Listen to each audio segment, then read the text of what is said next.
사랑하는 미랄교회 성도 여러분, 오늘도 하나님의 말씀을 읽고 묵상하며 기도함으로 우리가 마주하는 삶의 자리에서 하나님의 말씀으로 힘을 얻고 은혜를 누리시는 복된 하루 되시기를 소망합니다. 오늘 우리에게 허락하신 하나님의 말씀은 마태복음 24장 1절에서부터 14절까지의 말씀입니다.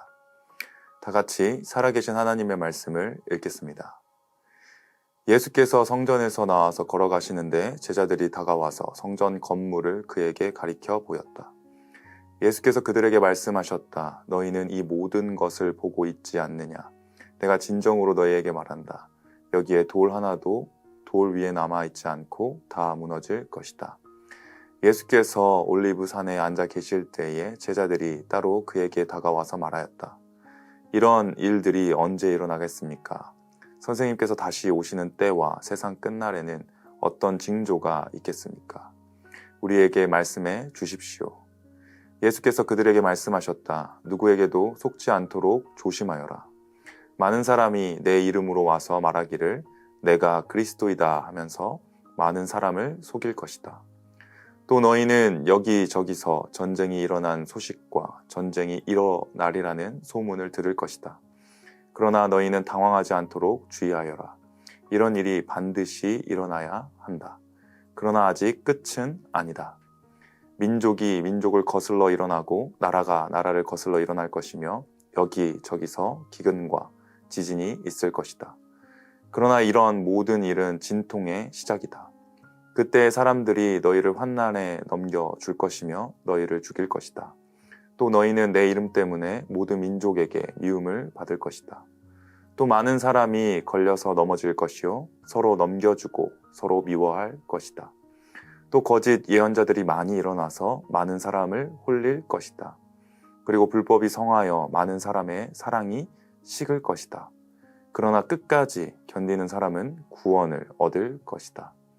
이 하늘나라의 복음이 온 세상에 전파되어서 모든 민족에게 증언될 것이다.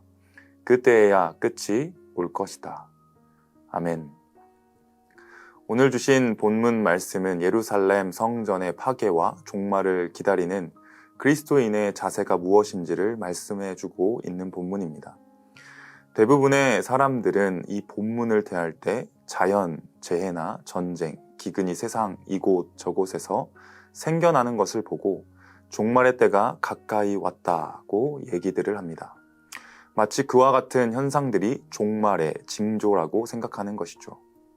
하지만 본문을 자세히 들여다보면 예수님께서 그와 같은 현상이 일어나는 것이 마지막 때가 가까이 왔다고 말하지 않으셨습니다. 오히려 이런 것들을 통해 성도들을 불안하게 하고 주 예수 그리스도가 아니라 적그리스도, 거짓 선지자들의 미혹을 조심하라고 경고하고 계시는 것이죠. 오늘 본문의 시작은 23장 마지막에 예수님께서 예루살렘을 향해 말씀하시는 내용과 관련이 있습니다. 예루살렘이 버림을 받아 황폐하게 될 것에 대한 말씀. 그 말씀 때문에 제자들이 두려워서 예수님께 물어본 것에 대한 예수님의 대답이 오늘 본문 말씀인 것이죠. 예루살렘이 황폐하게 된다는 예수님의 말씀, 그에 대한 제자들의 반응, 아마도 이스라엘 사람이라면 예수님께서 하시는 말씀이 무슨 의미를 하는지 단번에 알아차렸을 것입니다. 이스라엘의 역사상 예루살렘이 황폐하여진 때가 있습니다. 언제일까요? 바로 북이스라엘, 남유다가 멸망할 때, 이스라엘이 망할 때였습니다. 솔로몬 성전이 폐허가 되고 수르바벨 성전이 지어진 다음 지금이야말로 헤롯 성전이 지어지고 있는 때에 예수님께서 하시는 말씀이 이스라엘이 잘 될 것이라고 하는 말씀이 아니라 또다시 망하게 될 것이라고 하는 그 사실에 제자들은 두려웠던 것이죠. 지금 자신들이 그리스도, 즉 메시아라고 믿고 따르는 예수님께서 그런 말씀을 하시니 자신들의 믿음이 잘못되었는지 의심이 될 수도 있는 상황인 것입니다. 어쩌면 예수님께서 가지고 오신 하나님 나라, 즉 하늘나라는 제자들이 생각하는 것과 다를 수 있다는 것이죠. 우리의 신앙생활도 마찬가지입니다. 각자 나름대로 주님을 만나고 복음을 믿어 하나님을 믿는다고 합니다. 하지만 그 신앙생활의 기준이 자기 만족이나 자기 경건에만 초점을 맞추고 있다면 우리는 하나님의 통치보다는 나의 안위와 평안을 위해 신앙생활이 아닌 종교생활을 하고 있는 것일 수도 있습니다. 왜냐하면 주님께서는 하나님의 말씀이 기준이 되어 하나님의 말씀을 따라 살아가기로 초청하셨기 때문입니다. 제자들도 마찬가지죠. 제자들이 예수님을 볼 때 자신들이 생각한 메시아의 모습, 그리스도의 모습이 아니셨습니다. 왜냐하면 예수님은 아버지 하나님의 뜻대로 그 뜻을 이루기 위해 이 땅 위에 오셨기 때문입니다. 그리고 세상은 그리스도가 아니라고 말하는 그 십자가에 달려 죽으심으로 예수님께서는 아버지 하나님의 뜻을 이루셨습니다. 이것이 복음의 역설이고 우리가 구원을 받은 십자가의 구원입니다. 또한 제자들은 당시 이스라엘 상황에서 수많은 그리스도가 일어나는 것을 보았습니다. 실제적으로 이스라엘은 로마의 식민지였습니다. 주권을 잃어버렸다고 말할 수 있었죠. 그러니 혁명을 꿈꾸는 자들도 많이 있었습니다. 세상이 혼란스럽고 로마의 체제에 수긍하며 사는 것이 어쩌면 일반인들에게는 당연한 생활 방식일 수도 있었던 것입니다. 그러니 반드시 예수님을 통해서 이스라엘을 다윗의 때와 같이 솔로몬의 평화의 때와 같이 이루기를 바라는 염원도 담고 있었을 것입니다. 그리고 마태복음을 읽고 있는 초대교회 성도들도 마찬가지입니다. 난리와 난리가 이곳 저곳에서 일어났습니다. 믿음을 지키는 자들은 자신의 목숨을 내놓아야만 했습니다. 세상은 예수님을 믿는 믿음이 지키기 어려운 곳이었고 인간은 감당하기 어려운 자연재해들이 발생할 때 많은 전문가들은 이것이 곧 종말의 징조라고 사람들을 더욱 두려움에 빠뜨렸습니다. 어찌 보면 이 모든 것은 지금도 동일하게 일어나는 현상입니다. 아무리 과학기술이 발달한 현대사회라 할지라도 인간이 감당하지 못하는 많은 자연재해들이 있습니다. 그런 위협에 열심히 대비한다고 하더라도 토네이도가 한번 불어버리면 먼지가 되어 사라지는 것이죠. 순식간에 자신의 삶의 터전을 잃어버리기도 합니다. 이런 것들로 두려워하는 사람들을 쉽게 미혹하는 자들이 적 그리스도와 거짓 선지자들의 일이었습니다. 따라서 예수님께서는 지금 자연재해나 전쟁, 기근이 발생하는 것들을 보면서 종말을 생각하라고 말씀하시는 것이 아닙니다. 그런 것들은 있었으니 6절의 말씀처럼 그러나 너희는 당황하지 않도록 주의하여라 라고 하신 것입니다. 지금 제자들의 두려움에 예수님께서는 안심을 주시는 것이죠. 하나님이신 예수 그리스도께서 제자들을 하나님의 말씀으로 안심시키고 있는 것입니다. 사랑하는 성도 여러분, 우리는 때론 주변의 많은 소식들을 접하면서 순식간에 두려움에, 걱정, 근심에 사로잡힐 때가 있습니다. 마치 종말이 임박한 것 같고 종말은 위험하고 어렵고 오지 말아야 할 것처럼 생각하게 되는 것이죠. 하지만 지금 본문 말씀에서 예수님께서는 그런 때가 오더라도 어떻게 하라고 말씀하시나요? 당황하지 말라고 하십니다. 오히려 분별하라고 말씀하시는 것이죠. 이것이 끝이 아니라 시작이라고 하십니다. 그러니 우리도 이와 같은 때가 끝이 아님을 기억해야 합니다. 오히려 종말은 우리에게 있어서 주님이 다시 오시는 날입니다. 성경의 말씀이 다 이루어졌는데 한 가지 이루어지지 않은 것이 있습니다.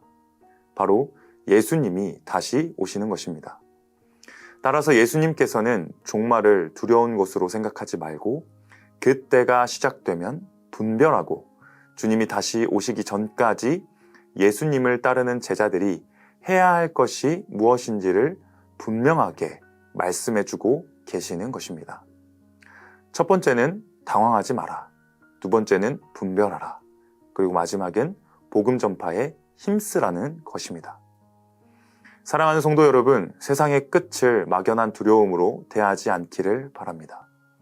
주님이 다시 오신다는 것은 오히려 이와 같은 고통과 아픔이 사라지고 주님 앞에서 영원한 생명을 누리고 사는 영원한 기쁨과 즐거움에 참여하는 날인 것입니다. 따라서 우리는 세상에서 자꾸 이야기하는 시한부 종말과 같은 임박한 종말과 같은 두려운 메시지를 통해 두려워하거나 걱정하기보다는 분별하고 안심하라고 말씀하시는 그 주님의 말씀에 더욱 귀를 기울여야 하는 줄 믿습니다. 예수님을 대적하는 적 그리스도가 생겨나는 게 당연합니다. 목회자나 예언자라고 하면서 거짓을 전하는 사람도 무수히 많아지는 게 당연합니다. 그런 때일수록 우리는 모르는 일에 있어서 두려움을 갖기보단 우리가 알고 있으며 믿고 있는 믿음의 대상이신 예수 그리스도와 주님께서 주신 하나님의 말씀, 곧 성경을 기준으로 우리의 삶을 분별하며 세상 가운데 살아가야 하는 줄 믿습니다. 주님이 다시 오시는 날을 기대합시다. 그리고 오늘의 한 걸음을 하나님께서 주신 말씀을 붙잡고 분별합시다. 주님께서는 오늘 우리에게 당황하지 말고 안심하라고 말씀해주고 계십니다.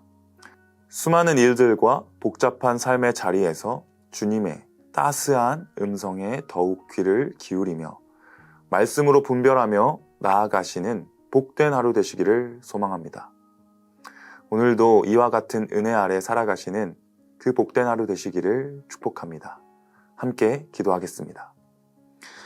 살아계신 아버지 하나님, 참 감사를 드립니다.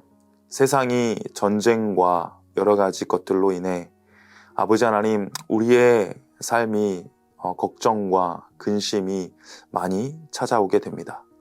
그런 때일수록 우리는 분별하며 더욱 주님의 말씀에 귀를 기울이기를 소망합니다.